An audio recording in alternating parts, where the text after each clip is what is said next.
All right, and on this week's episode, we are going to be talking two movies. We've got the brand new Super Mario Bros. Movie, directed by Aaron Horvath and Michael Yelenich. That's going to be my pick. And we have A Good Person, directed by Zach Braff, which is my pick. Can we do that a bit again? Okay. Just introduce your movie, and then maybe say just like, it's my pick, but in one sentence. And my pick is A Good Person, directed by Zach Braff. Yeah. What else do you want me to say? No, I don't know. I'm trying to think of what else to say before we go into it now.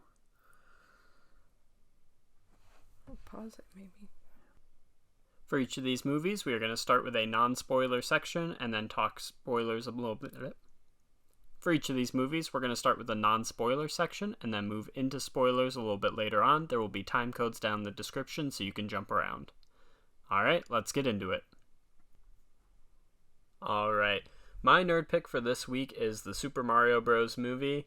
It's one I was pretty excited about. I think Nintendo and Mario have a very rich group of characters and worlds to pull from, and it's about time that they try again. I know the one in the 80s or whenever that came out was not good, but it was about time for a new one of these, and well, I guess we got one. Yeah, it was there.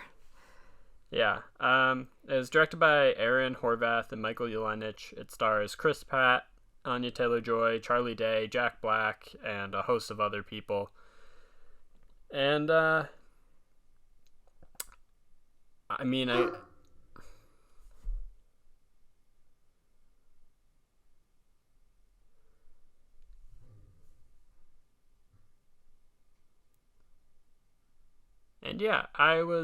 was excited for this movie. I thought it looked pretty good. I liked the direction they went with the animation. But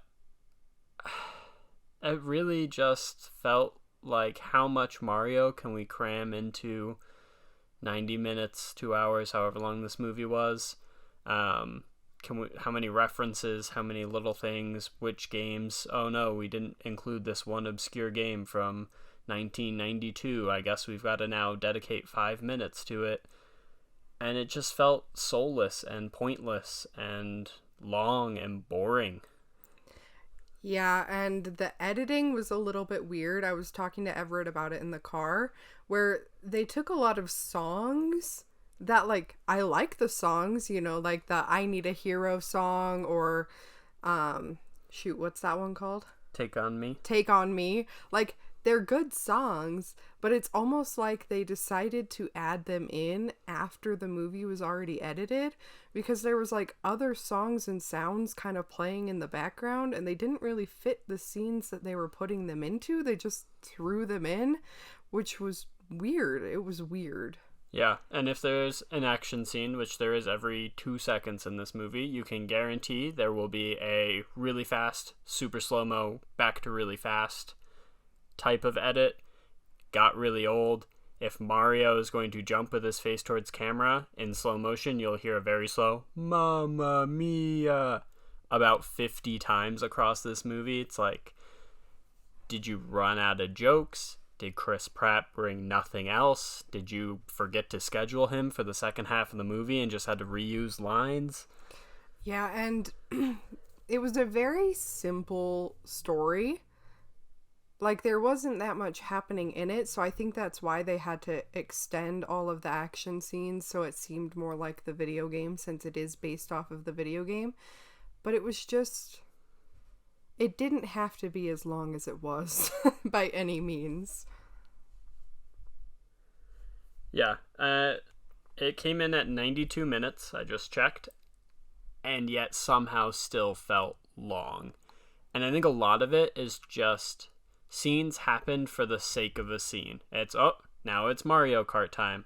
It's now we have the baby Mario character. Let's have a flashback. We've got this. Let's spend 5 minutes running over here, as opposed to establishing characters, making us like them, and going on a journey together and learning about them and having fun. it just was soulless. It was pointless. I mean, I guess there's an objective, but there's no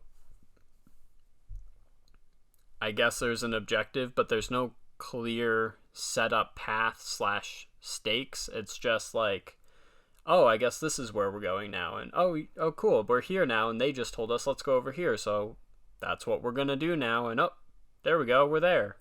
Now we're gonna go here, I guess. Yeah. Sorry, I lost my train of thought.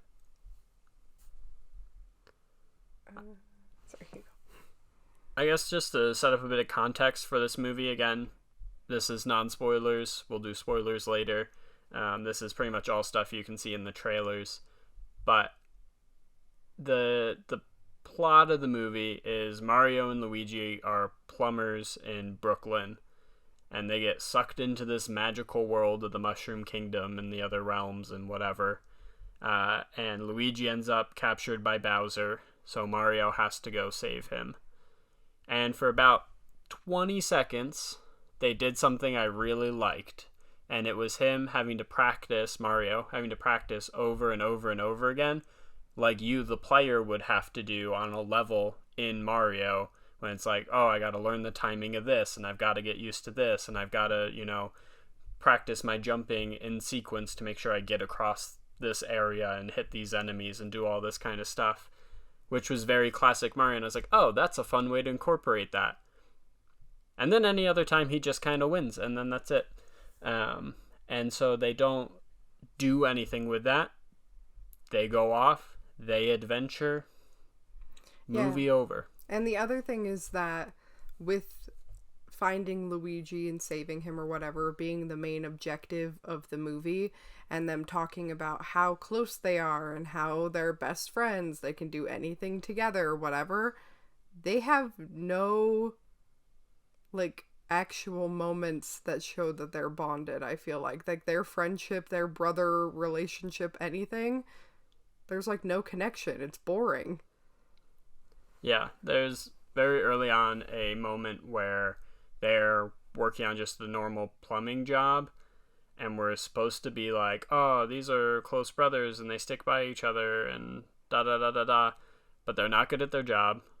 They're just kind of annoying. Mario just leaves Luigi behind to try and catch up constantly, and then the whole family berates Mario, and Luigi comes to his defense, and it feels a little bit like, I don't know, like a Stockholm Syndrome situation where Luigi just can't let himself believe that Mario is a loser, but he kind of is. Yeah. And not in a likable, charming way.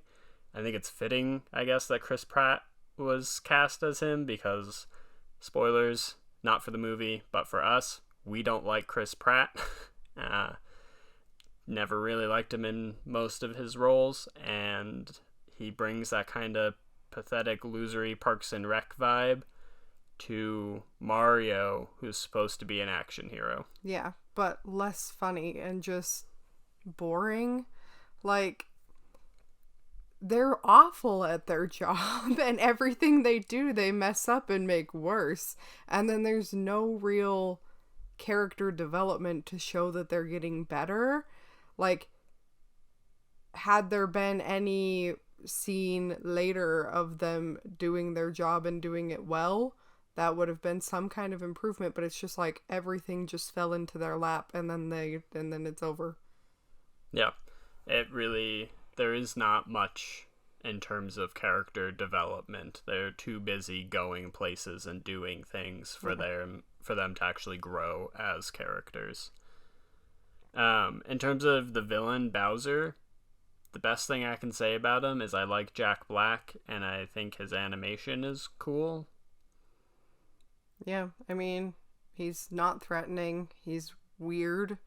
And the direction they took him was very odd to me. I don't know. It was just uncomfortable a little bit and weird. Yeah, it was really awkward, and not in a haha, this is funny, the villain is weird and quirky, or oh, he thinks he's tough, but he's got a vulnerable underside and they're going to exploit that. No, he's just kind of a creepy guy.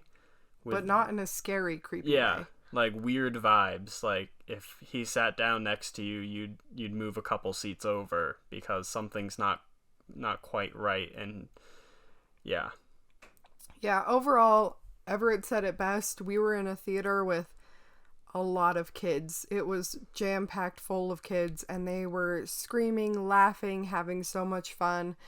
And they had fun up until about 30 minutes into the movie where they were cheering on Mario, and then they also went silent. And I think that just kind of reflects how the movie is. We all had our hopes up. It seemed like it was going to be fun. It was bright. It was colorful. It was boring.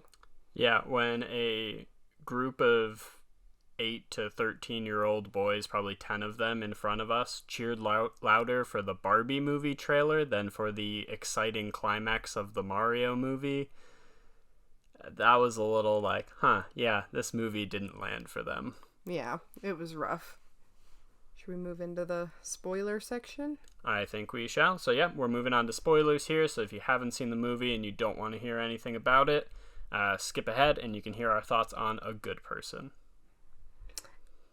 All right, so yeah, this movie follows Mario and Luigi, who are brothers who are attempting to start their own plumbing company, but they're not getting any business. They're not very good at their job. Their family... I will say they have a really great commercial that was released in the promotional material for this movie, and it made me laugh then, and it still made me laugh in the movie. That's good comedy. That was the best scene in the movie, was the commercial for their plumbing company, which is how they get the name the Super Mario Brothers. And their family, they think that they're losers, and then the city starts flooding, I guess, Brooklyn, and they go to stop it, but they make it worse because they make everything worse. And by chance, they get sucked into these alternate worlds, and Luigi happens to get broken off and end up in the Dark Realm or something, Bowser's Kingdom, and Mario ends up in the Toad Kingdom. Not because of a reason. No. Just because when finally Mario catches up to him while they're flying through this magical pipe realm thing, they're holding hands, and he goes, haha, nothing can separate us. And then they just separate. They don't hit anything.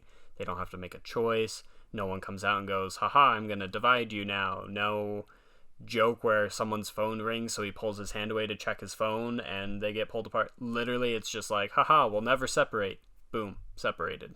Yeah. And then Mario decides he has to save Luigi, so he teams up with Peach, who wants to stop Bowser, and they go to Donkey Kong Kingdom to get an army, and then they save the day. And that's really all that happens, but it's not climactic. Fun. It's not fun.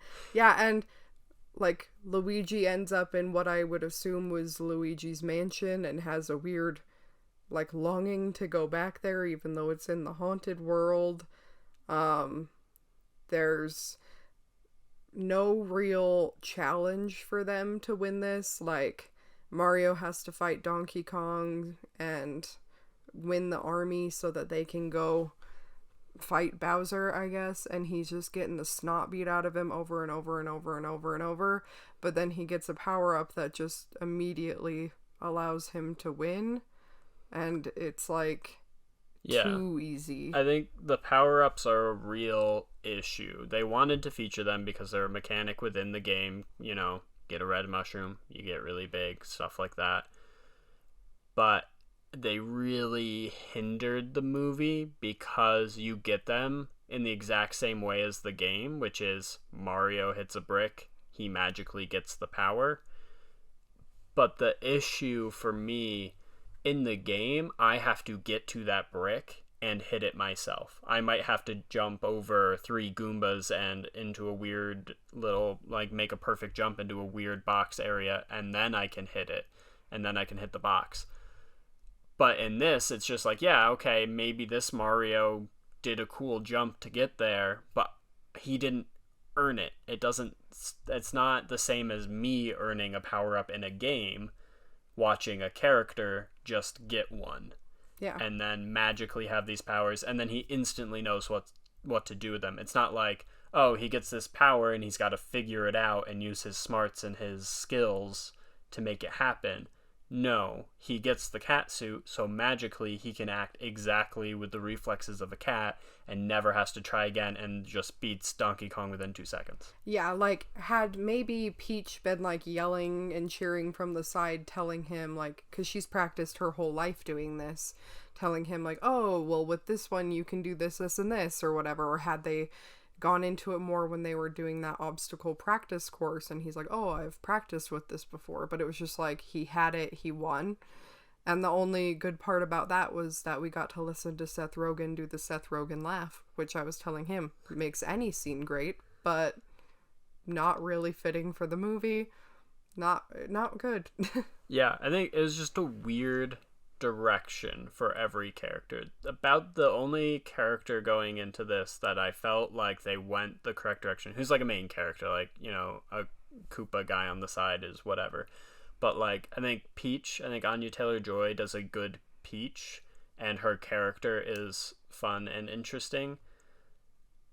And that's about it. Toad is like a weird, tough guy, which maybe he is in some of the games. I haven't played very much Mario stuff, but, like, I think of Toad as, like, cute and fun. But he's, like, tough and action hero almost. As mentioned, Mario, kind of a loser and never redeems himself. I guess Luigi being a coward more or less fits, but he's not really in the movie that much. Yeah. Donkey... Oh, go ahead. Oh, I was going to say, and with Toad, they use the line, no, I'm too cute to die, 8 times. I swear. It was like anytime something happened, he would say that, but then also was the one who wanted to pick fights and wanted to protect people and whatever. And they also picked up this weird, like, I'm Mario's best friend thing that they do with, like, some movies. Like I was saying, they did it with the little Chihuahua thing in Puss in Boots, and that fit his character so well. And it was almost like they copied that in a weird way that didn't at all follow through with the rest of the movie. Yeah, I think one draft of the script, Toad was a cute sidekick that everyone goes, "Aw," for. And then they did a second pass of the script, and they were like, no, he's going to be an action hero now. And we got a weird in between where one scene he's an action hero, the next scene he's too cute and wants to be best friends with everybody.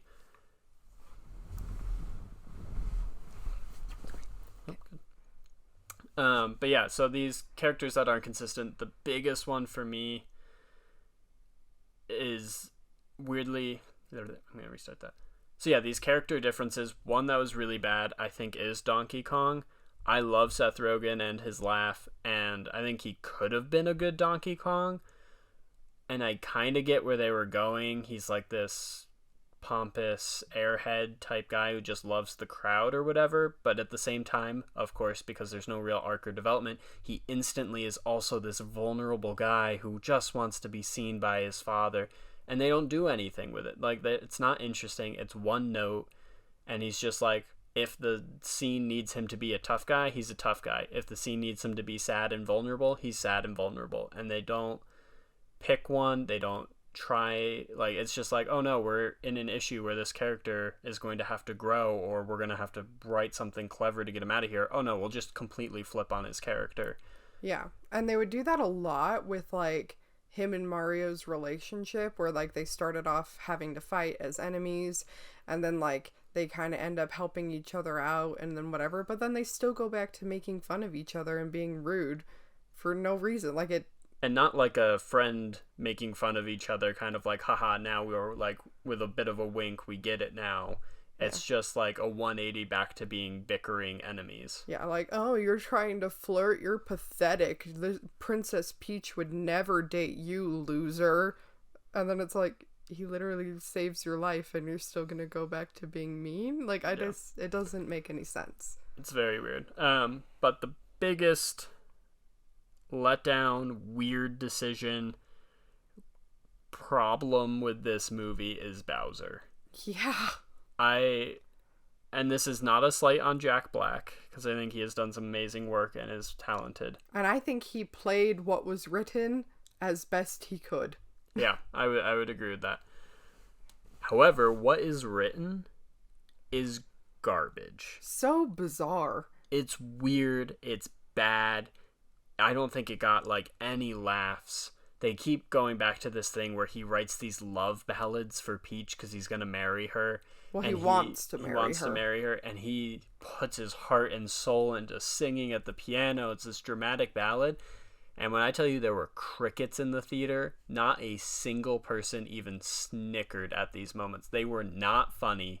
They were so awkward. I don't know what they were thinking. Yeah, and it's like, I could almost understand that dynamic of him being like this bad guy who wants to, you know, impress Peach or whatever and marry her.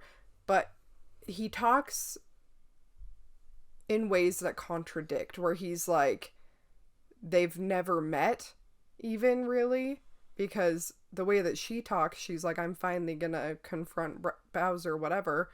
But the way he talks is he's like, she's so cool and she's so tough and she does all this stuff. But it's like, how would he know that? And why did he decide that he just randomly wants to marry her? Like, they have no exposition on their relationship before this place, you know? And so it's just like, he's been a bad guy, he's taken over the world, he's gotten this star, and now he's gonna go propose to her, ? And if she says no, he's just gonna kill her whole city. It's just weird and doesn't make any sense. Yeah. And again, with the flip-flopping, one moment he's going to be a tough guy who's threatening people, burning down a castle with his fire breath stuff. And then the next moment he's like jokey, silly, weird guy. And then back to sinister, and not in like a Jekyll and Hyde or, oh no, this is an unhinged villain. Just in a like, again, it feels like there's two versions of this movie. One where it's far more serious and action heavy, and one where everything is just a joke, weird comedy, and we got something in the middle that just doesn't work. Yeah, and then at the end when they're having this big battle, it's just like a bummer, because he's like, you know, Peach likes you better, and so now you need to be miserable and sad the way that I'm miserable and sad. And it's just like, I wish they would have given him, like, they're back in Brooklyn, they could have given him like some Jersey girl or like a Brooklyn girl who's tough and whatever for him to fall in love with and then be happy. But they just didn't do anything, and it was just like a bummer. He gets no ending, and like even their fight scene, I feel like, is so anticlimactic. It's just like, they get the star, they beat him up, everything's fine, which is like not really how the star works, I feel like, in the games anyways. Like, it makes you tough for like 10 seconds, but then you have to go back to being normal. And it's like, why did he not just use it? And he could have just taken over the world and kept it on him forever. I don't know. It just like didn't make sense to me, and it made it too easy. And there was a part that almost was exciting, where it was like that scene in Dungeons and Dragons where they all pile up on the bad guy, and they were doing that with like Donkey Kong and Peach beating him up, and then all of a sudden it's like they have the star and it's over. Yeah, it's very, they get the star. They kind of deserve it this time because Luigi helps block some fire breath for like 2 seconds, but again, it's very simple for them to get the star. And Bowser is trying to kill them and has been defeated and thrown to Brooklyn, and oh no, he's now got to destroy the whole world. But he's just going to hold the star over here because he doesn't want to use it, even though he said he'd use it if this exact scenario happened, just so Peach could knock it away, so that then Mario and Luigi can both go get it, and then again instantly have invulnerability and hit Bowser every time without any challenge and just win. And then the movie's over. Yeah. There's another thing to mention. There's a weird blue star flame creature. I don't know what game or what character he is. But they're in the jail area with Luigi in Bowser's castle. And he's like all like sad and has given up all hope and thinks it's pointless to hope. But he kind of says it in these like cute, funny ways. And it was like, haha, yeah, whatever, for like one moment. But they kept going back to him again and again and again. And they're like getting lowered into lava. And he's like, haha, finally, sweet mercy. And then he gets pulled back from the lava, and he's like, "No, I wish I was melting," or whatever he says. Yeah, the sweet release of death. Yeah, stuff like that. And it's like really weird choice for a kids movie, and I know it was in the trailers, and I didn't think it was going to be this heavily featured, and then it was. And then not only that, but the last shot of the movie, not including post-credit scenes, is this star creature thing coming back to the screen and telling people like, "Oh, it's over, but at least it was a happy ending." Or wait, are we all gonna go into the abyss and it's all nothingness? Guess we'll play the saxophone. And I'm like, that's not like, haha, reverent humor. That's just weird and unnecessary. And dark for a kid's movie. Yeah. Like, it was all just, it didn't fit together, and it was weird. It was supposed to be a comedy, supposed to be an action, but they didn't mesh the two together well. It was just weird and boring, and none of the characters meant anything. Yeah, and then we get 2 post-credit scenes. The first one is another Bowser ballad that did not need to happen or exist and was just a waste of everyone's time. And then the second one is a teaser of Yoshi's Egg, and it's like, okay, I would be excited if I wanted another one of these movies, but I don't. It was just not worth it. It really wasn't. So yeah, what's your overall rating? I'm gonna give it a 3 out of 10. A point for its fun visuals at times. A point for the commercial gag that's funny. And a point because it was never like poorly made, just wrong decisions. Yeah. But that's all I can give it. I'm falling between a 3 and a 4. I would give it an extra point just because they added the songs that I like, even though I said they didn't fit well in it. And like I told Everett, I don't think any song or any movie should ever use the song "I Need a Hero" after the incredible rendition from Shrek 2, and it should die in cinema after that because it will never be improved from that amazing point. Well, I'm not sure I agree with that, but that concludes our thoughts on Super Mario Bros. It is not one we would recommend. Again, Dungeons & Dragons is in theaters right now. If you want a fun action comedy, go see that instead. If you're looking for a fun kids movie, Puss in Boots is now on streaming. That's what this movie thought it was. Pick one of those. All right, we are moving on. All right, moving on to my pick for the week, which is A Good Person. It is directed by Zach Braff and stars Florence Pugh and Morgan Freeman. So this movie follows Florence Pugh after an accident. I'll probably tell the plot of this one because you did Mario. Oh, sorry. No, that's okay. I just didn't want to make you tell both plots. Okay. I was just trying to do it without spoilers. Okay, yeah. You can do it. Yeah, so this movie follows Florence Pugh after she is in a car accident and develops an addiction. And it's her and Morgan Freeman's journey together, struggling with addiction, struggling with loss and grief and acceptance, and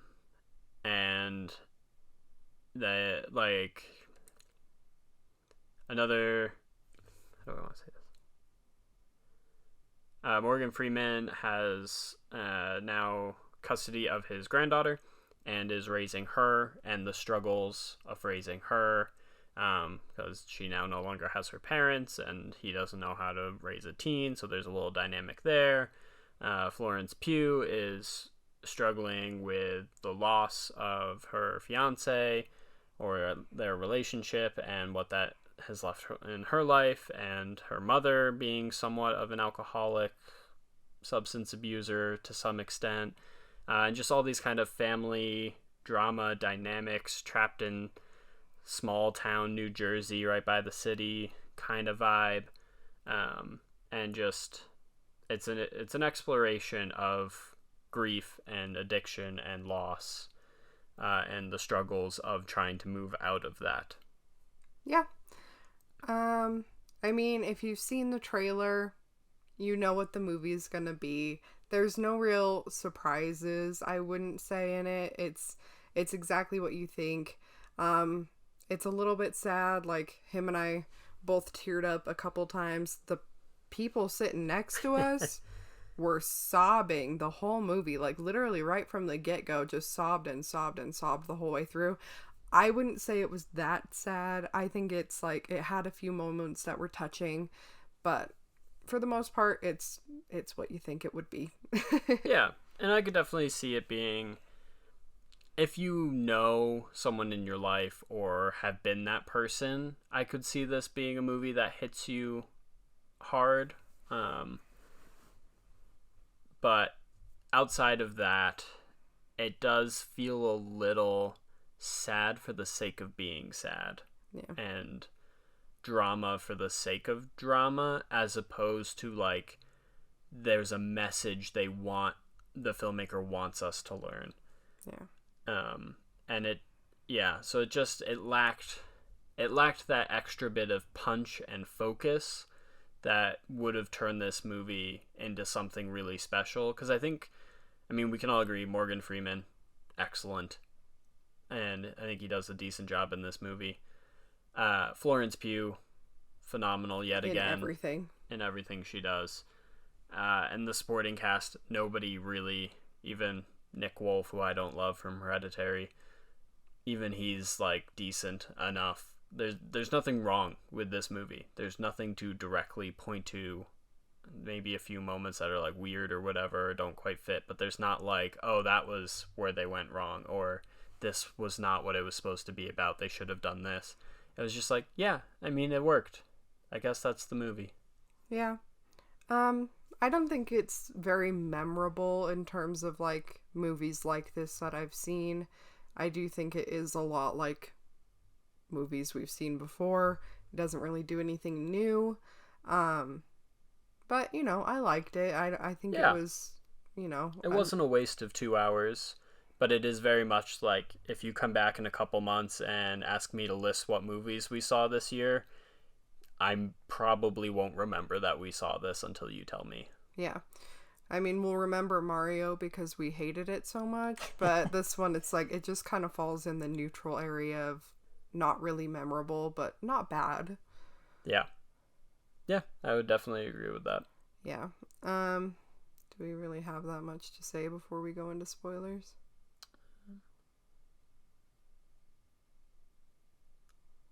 I guess not. Yeah.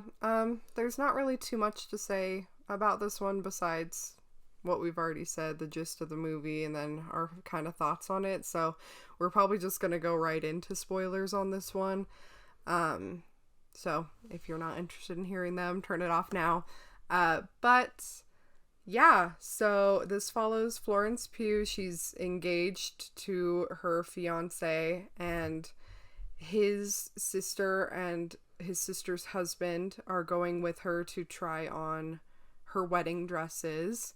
And she looks down at her phone for, a couple seconds, and she ends up hitting a tractor, back plow thing that pulls out in front of her, and wakes up in the hospital. She has a really bad head injury, and the two other people in the car with her pass away, leaving their daughter an orphan who Morgan Freeman adopts and has to take care of.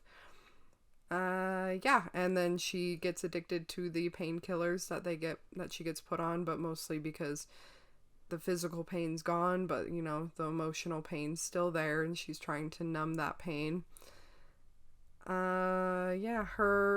She lives with her mom. She's 26. She ends up ending her relationship with her fiance because she can't really face what she's done, and I think they did need that time apart. But I don't really think that there was enough character growth in it for me to support any of the characters that much. Yeah.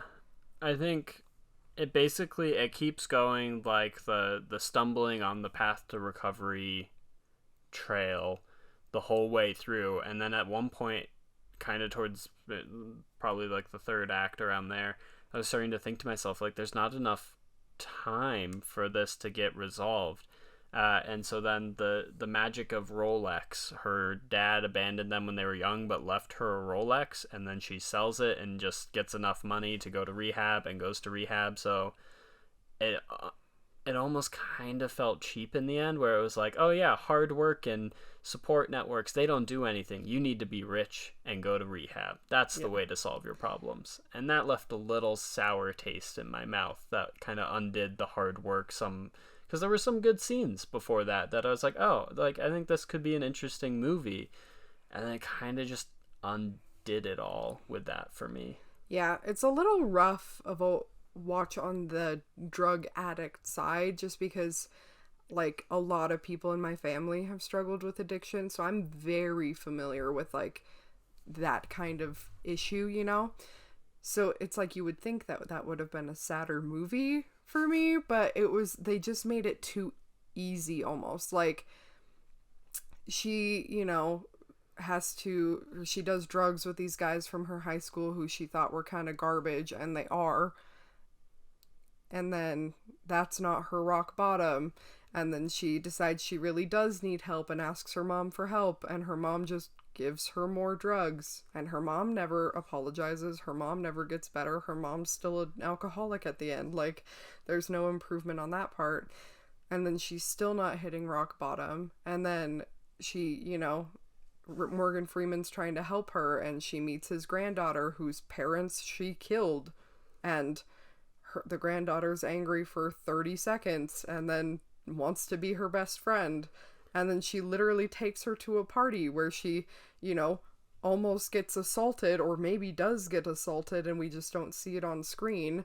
And Morgan Freeman threatens a man with a gun, which I don't think fit into the movie at all. Yeah, that kind of came out of nowhere. And he also drinks, and then they never mention it again, even though he's been 10 years sober, which is like a horrendous thing to have happen in that movie to never mention again. And then that's, I guess, her rock bottom, because they decide that, like, you know, they've given up on her, but only Morgan Freeman gives up on her. I feel like from an actual like an actual place of addiction, you don't really hit rock bottom until everyone has like given up on you, you know? Mm-hmm. And then she still is the one who decides that she needs help, which also doesn't really happen in the land of addiction, you know? Like, it's very rare that they're the ones who are checking themselves into rehab. And, you know, if she had pawned off that watch for that money in real life, it would probably be for drugs, not for, you know? And so it's just like, it was hard for me to watch just because it wasn't believable in that aspect. And then, yeah, she goes to rehab. She immediately gets better. No struggling. She's just fine in rehab. Well, there's only 20 minutes left in the movie. There's no time for her to struggle. Like, come on, get with it. Yeah, and then she gets out. They're fine again. They're happy. Morgan Freeman dies. And... oh, yeah. Yeah. I forgot he did that. Yeah, he dies. And she goes to his funeral that she's somehow the coordinator of, even though she's been in rehab for a year and hasn't been involved in their lives. Well, as far as we know, after she gets out of rehab, it skips ahead a year, so I guess she could have been more involved in their lives during that time. But, like, it's a year later, he's dead, she's best friends with the daughter still, and the... maybe getting back together with her fiance, question mark. So there's no consequences, and it's not like, you know, it was truly an accident. Everyone's looked down at their phones for a bit longer than they should on the road. Like, it was very clearly an accident that killed those two people, and that is a tragedy. And I'm not saying she deserves to be punished for that, but, like, she wasn't a good person in A Good Person. She was bad the whole movie, and then she still gets rewarded. She was a good person, but she no longer is one, and then never has to go back to being one. She's just enabled throughout the movie until she magically cures herself. Yeah. Yeah, and the relationship with the granddaughter was, for me, the weakest part of the film. It was, I get what they were trying to do, of like the granddaughter, her mother always spoke so highly of Florence Pugh and her relationship with her brother and all that kind of stuff, and really wanted that marriage to work out and was always rooting for them. And so the daughter kind of takes that on, and I get that she's like trying to live up to her mother and all this kind of stuff, so she's trying to love Florence Pugh even though she's the one who killed her parents. But she just flip-flops. She goes from like being screaming mad, which is fair enough, screaming mad and crying and all of this stuff, to then suddenly being like, no, stay, I want to get to know you and like be around you. But then she also, what I thought was very clearly being antagonistic, and the actress seemed to play it that way, and it was like shot like it was a confrontation scene. And they're in like this coffee shop, and she just keeps like pressing about Florence Pugh's now ex-fiance, and then starts bringing up that he's now in a relationship and he's happy and he's got a dog and blah blah blah, and all these things that would just obviously set Florence Pugh off. And then Florence Pugh starts to cry naturally, and she's like, wait, oh my god, did I make you sad? I'm so sorry, I didn't mean to be mean. And it's like, clearly you did, but now you're, and maybe it's like they were trying to go for that like, oh, I wasn't trying to be mean, but like they played it off earnestly, and then they do become friends in a way. So it's like, what are we doing here? Yeah. And there were a few times where it was like, Morgan Freeman, don't go see my granddaughter. Florence Pugh goes and sees her. Morgan Freeman, thanks for seeing my granddaughter. Something goes wrong. I told you not to go see my granddaughter.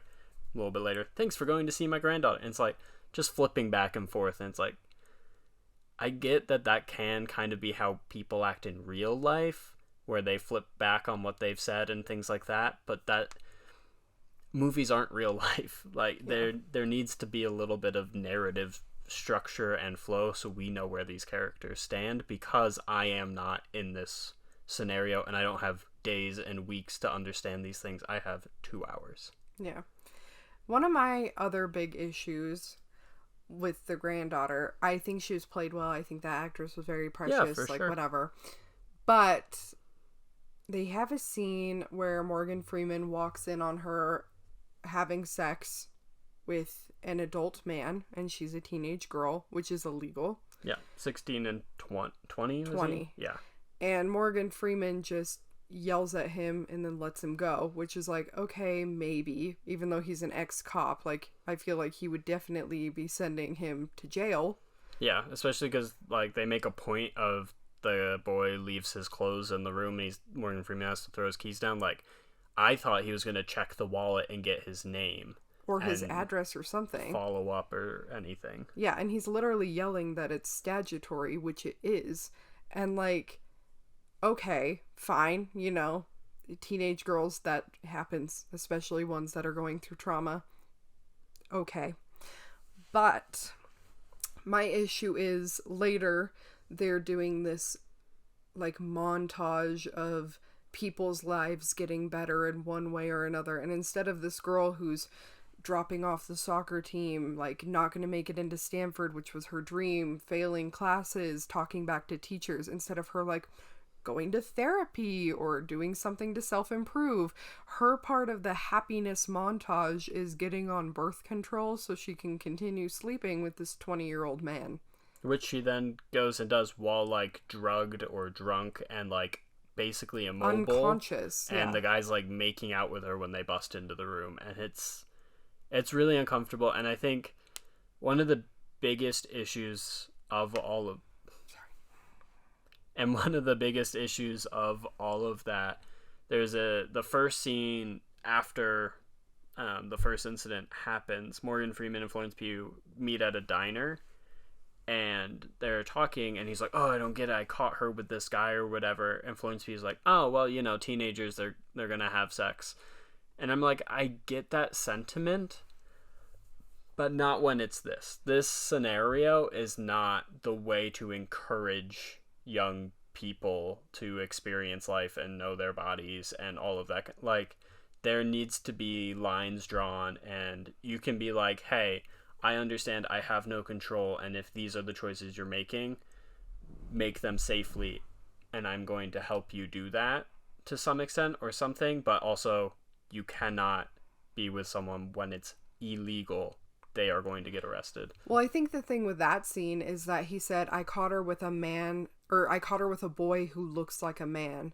So in that case, Florence didn't know that he was over age, I feel like. Because I feel like she wouldn't have given that advice in that way. I feel like later in the movie when Morgan Freeman's talking to her and she's asking for her phone back and he says, fine, but only if you get on birth control. It should have been, okay, but if you're going to have sex, it needs to be with people your own age. Because it's like, they are going to, but it needs to be legal and consensual. And it's just like, there's no repercussions, not for that man, not for Morgan Freeman drinking and, you know, getting unsober, not for him threatening that guy with a gun. And it's just like all of that crammed in the last 20 minutes with no follow-up was really a letdown.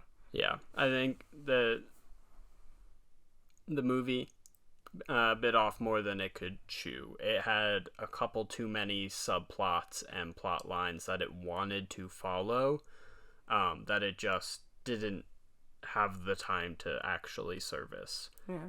And I know it's set in South Orange. Is that what it was called? South Orange, New Jersey. And that is where Zach Braff grew up. So I wonder if bits and pieces of this are taken from memories or just like his feeling of what it was like growing up there and like, you know, seeing people in a rougher area struggle with addiction, things like that. And so I kind of like felt that in the movie, that this is in a weird way like a love letter to where he grew up and like trying to show it to the world in a way that like, yeah, it's rough, but also it can be great and beautiful and people can come out of this. But I think the issue is because it was such like a personal, emotional story, it was hard for people to tell him, hey, maybe we shouldn't be spending 20 minutes doing this in an already 2-hour movie. Yeah. Like, it needed a few more passes at the script again to focus it and to make it a little more like a movie as opposed to a collection of scenes. Yeah, and to build the bonds stronger, I feel like, because her planning Morgan Freeman's funeral at the end didn't really make sense because the last time they spoke, he hated her, and then they didn't show any kind of reunion really, besides him showing up to her graduation from the rehab where they don't talk. Yeah. So it's like there wasn't ever really a ending where they were friends again, so it was kind of just odd to see her there. And another really big plot hole is that she was supposed to look really bad with her weird haircut she did, but she looked freaking cool, okay? Her hair was awesome and I loved it. So it also happens to be almost the exact haircut I have, but I would not say I'm doing it intentionally. It is the fact that I have not cut my hair in far too long. Yeah. But yeah, yeah, I don't know. It's not a bad movie. There's definitely some stuff there that could have been great, but it wasn't. Yeah, it just fell a little flat. But, you know, I did enjoy it. It didn't feel like a waste of time. We ended up seeing both of these movies in the same day, and like, I don't know, it was a day well spent, I feel like, in terms of like a date, but I wouldn't really recommend either of these movies going forward. And thank God we went to Super Mario Bros. With some friends because it was fun to go with them. Yeah. And that saved that movie. But yeah, so what would you give A Good Person? I think I'm around a 6 to a 6.5. Yeah, I think I'm almost in the exact same spot, not to just keep agreeing on movies. I was at a 7 when we went to see it. I will say that. I was like at a 7.